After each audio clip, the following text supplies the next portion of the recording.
मैं सरकारी नौकरी करते करते बोर हो गया हूँ। ये स्टेटमेंट आपने बहुत लोगों से सुना होगा। But working with RBI, let me tell you why this job is not boring. And most importantly, I will tell you in the video how to join RBI. क्योंकि उसके लिए और मेहनत करनी होगी सही डायरेक्शन में। Nowadays RBI is always in news। Bank की बात हो, इम्पोर्टेंट काम है, बैंकिंग ओम्बड्समैन स्कीम हो, लॉकर से रिलेटेड रूल्स हो।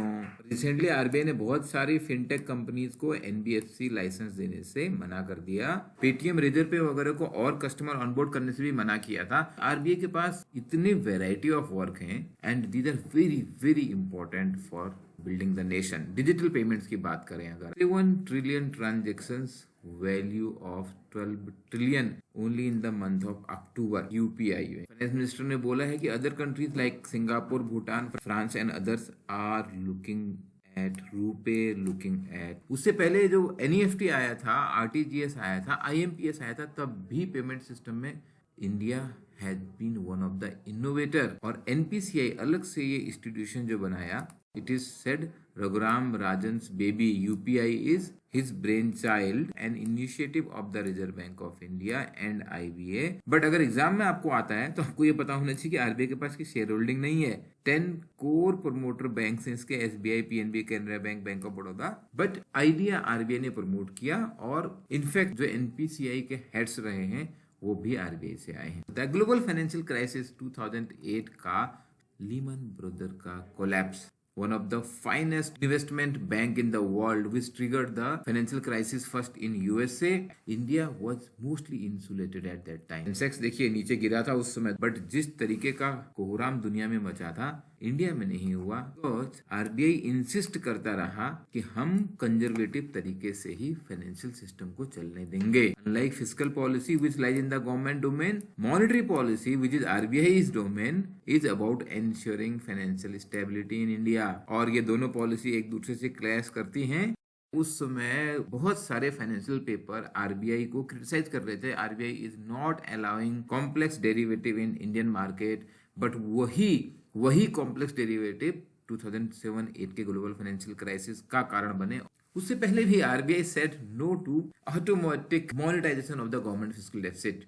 1997 से पहले क्या होता था, भारत सरकार ने जितना खर्चा कर लिया, फिस्कल डेफिसिट उसका बढ़ गया है, एक फैक्स भेजना है वहां से फाइनेंस सेक्रेटरी ने, और आरबीआई ने वो सारे के सारे बॉन्ड खरीद लेने हैं। ये सिस्टम चेंज हुआ जब सी रंगराजन गवर्नर थे। He took a stand to stop this practice. C Rangarajan जो मेंबर ऑफ पार्लियामेंट भी रहे, जिन्हें पद्म भूषण भी मिला है, डॉक्टर मनमोहन सिंह और मोंटेक सिंह अहलूवालिया के साथ यहाँ पे। और ये एक बहुत बहुत बड़ा डिसीजन था गवर्नमेंट को नो के लिए एग्री कराना। गवर्नमेंट को ऐसा लग रहा था जैसे कि उनकी जो पावर थी, जितना मर्जी उतना पैसा छाप दिया जाए, वो इसमें आरबीआई ने कर्टेल कर दी थी। RBI was instrumental in financial inclusion. 2003 में यूनाइटेड नेशंस में कोफी अन्नान ने बात करी पहली बार, और तुरंत आरबीआई में एक्शन हुआ। 2005 में नो फ्रिल अकाउंट लेके आ गया RBI, zero balance, no charge, no frill account. बाद में आरबीआई ने इनको बोला आप इनको बीएसबीडी अकाउंट में आपको सारी बैंकिंग फैसिलिटी देनी होगी। वाईवी रेड्डी अप्रैल 2005 में एनुअल पॉलिसी स्टेटमेंट में इसको लेके आ गए थे, और बाद में डॉक्टर रघुराम राजन जब गवर्नर थे, उन्होंने इस पॉलिसी को और आगे बढ़ाया।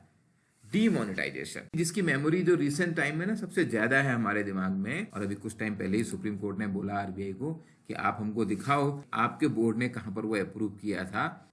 वो अलग बात है कि डिमोनेटाइजेशन के बाद अभी फिर से जो कैश विद पब्लिक है ऑलमोस्ट डबल हो चुका है। बट अगर आप उस समय को नोटिंग देखें तो आरबीआई के बोर्ड ने तभी भी ये बोला था that this unprecedented move will not have any material impact on tackling black money, and this meeting happened just 2.5 hours before Prime Minister announced demonetization on 8 नवंबर 2016, जिसने हम सबको पैसा एक्सचेंज करने के लिए लाइन पे लगा दिया था।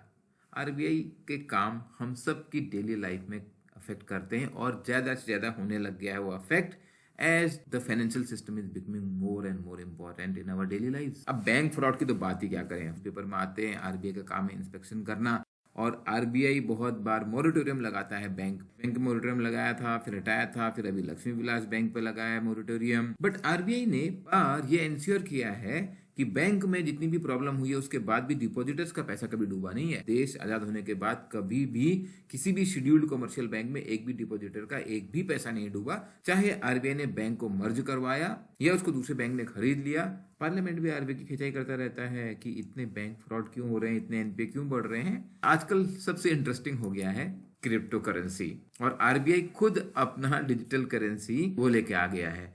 को मालूम है आरबीआई तो टूथ एंड नेल अपोज कर रहा है, ban this cryptocurrency, and I would appreciate that RBI is one of the central bank who is talking so openly against the cryptocurrency. RBI governor says that next financial crisis can come because of the cryptocurrency, and RBI has launched central bank digital currency जिसका pilot RBI कर रहा है। और crypto currency से black market में क्या हो रहा है, कितने सारे फ्रॉड्स हो रहे हैं डिफरेंट लेवल पे। टीएक्स के फ्रॉड में जो $8 बिलियन का फ्रॉड है, क्रिप्टो का यूज तो डेफिनेटली हुआ है। गवर्नमेंट इज ऑल्सो राइट कि RBI is asking for ban, but there is no global support. RBI के अकेले बोलने से क्या ही हो जाएगा, लेट अस सी।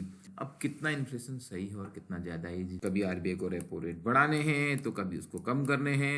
मॉनेटरी पॉलिसी कमेटी के डिस्कशंस तो सबसे ज्यादा न्यूज में रहते हैं। RBI governor says that we are looking at managing inflation. 2024 के जो इलेक्शन है that is not our agenda, इसलिए हम तो रेट बढ़ा के भी इन्फ्लेशन मैनेज करेंगे। वो अलग बात है कि आरबीआई अपने इन्फ्लेशन टारगेट को मैनेज नहीं कर पाया है और उसका जवाब आरबीआई ने पार्लियामेंट को दिया है। Another interesting part is managing the forex. अब रुपया डेप्रिशिएट करता ही जा रहा है।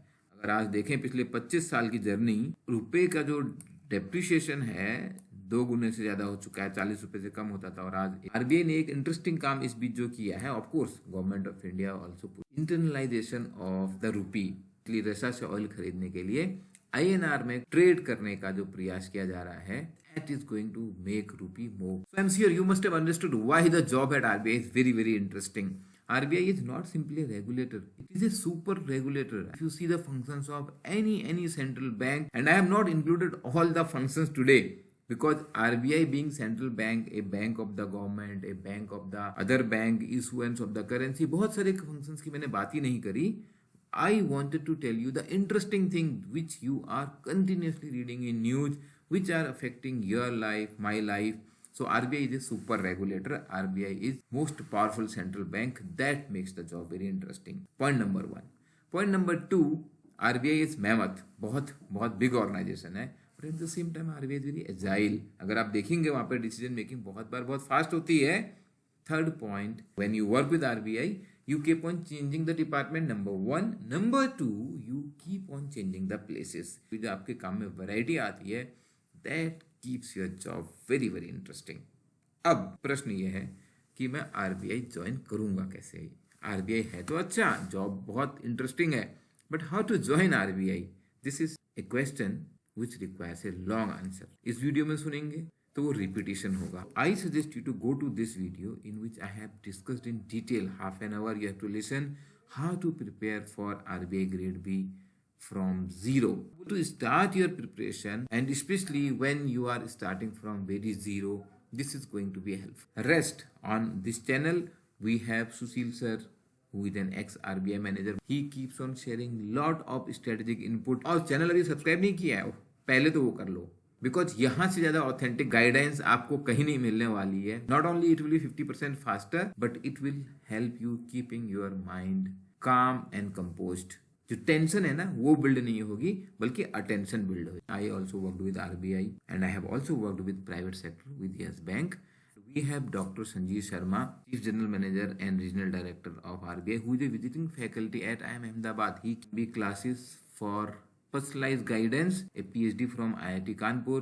We have Mr. Chakshu Mirakur, ex-RBI, 2017 के वो ग्रेड भी हैं। RBI जाना कैसे, ये बात अगर आप बार बार सुनेंगे उन लोगों से जो सक्सेसफुल हैं, जिन्होंने एग्जाम निकाला है और जो मेंटर कर रहे हैं स्टूडेंट को, you will make out your strategy better and better. We have large number of selection in all these competitive exam. आप वेबसाइट पे जाइए और टेस्टिमोनियल पेज पे आप देखिए, और अभी तो ऑफर चल रहा है, इसका भी डेफिनेटली बेनिफिट लीजिए। यहाँ पे you will find out from the selected candidate what has worked for them, how you can craft your strategy. Also get study plan that you can download. This helps you in unfolding your potential. Right now you can take advantage of the Christmas offer. Don't forget to subscribe the channel right now. This is India's only platform to give you free mock test, absolutely free mock test. Thank you. All the best.